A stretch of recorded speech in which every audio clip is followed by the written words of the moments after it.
Good evening po. Bali, meron po kaming 10 IR.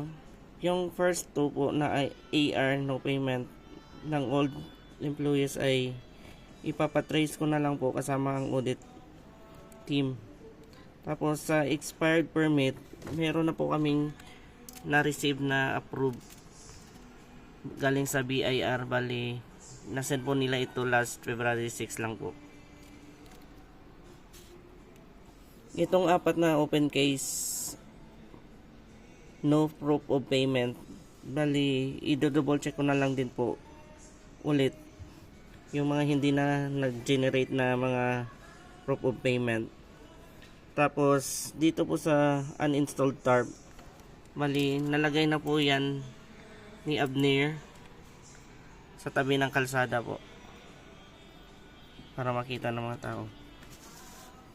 Tapos ito pong sa 2 weeks no weekly posting, bali kung okay na po yung store, magsa-start na po ako bukas nito. Ganun po.